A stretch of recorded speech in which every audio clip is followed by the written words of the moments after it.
ಈಗ ಬೆಂಗಳೂರಿನ ಇತರ ಸುದ್ದಿಗಳನ್ನ ಫಟಾಫಟ್ ಅಂತ ನೋಡೋಣ ಜಸ್ಟ್ 5 ನಲ್ಲಿ. ಹಣಕಾಸಿನ ವಿಷಯಕ್ಕೆ ಸ್ನೇಹಿತನನ್ನೇ ಕಿಡ್ನಾಪ್ ಮಾಡಿ ಹಲ್ಲೆ ಮಾಡಿರುವ ಘಟನೆ ಬನಶಂಕರಿ ಠಾಣಾ ವ್ಯಾಪ್ತಿಯಲ್ಲಿ ನಡೆದಿದೆ.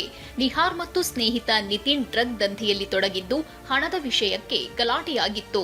ನಂತರ ನಿಹಾರ್ ನಿತಿನ್ ನನ್ನ ಕಿಡ್ನಾಪ್ ಮಾಡಿ ಕೊತ್ತನೂರು ದಿಣ್ಣೆಗೆ ಕರೆದೊಯ್ದು ಥಳಿಸಿದ್ದಾನೆ. ಆನಂತರ ನಿತಿನ್ ಪೊಲೀಸರಿಗೆ ದೂರು ಕೊಟ್ಟು ಬಿಸಿನೆಸ್ ಕತೆ ಕಟ್ಟಿದ್ದ. ಇದೀಗ ತನಿಖೆಯಲ್ಲಿ ಸತ್ಯ ಬಯಲಾಗಿದೆ. ಪೊಲೀಸರು ಸಂತೋಷ್, ನಿಹಾರ್ ಮತ್ತು ಮಂಜುನಾಥ್ನನ್ನ ಬಂಧಿಸಿದ್ದಾರೆ. ಡ್ರಗ್ಸ್ ಲಿಂಕ್ ಬಗ್ಗೆಯೂ ತನಿಖೆ ಮಾಡುತ್ತಿದ್ದಾರೆ.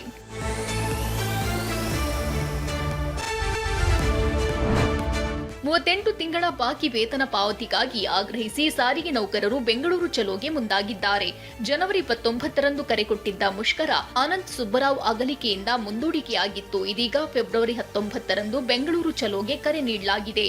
4 ಸಾರಿಗೆ ನಿಗಮಗಳ ನೌಕರರು ಪ್ರತಿಭಟನೆಯಲ್ಲಿ ಪಾಲ್ಗೊಳ್ಳುವಂತೆ ಕರೆ ನೀಡಲಾಗಿದೆ.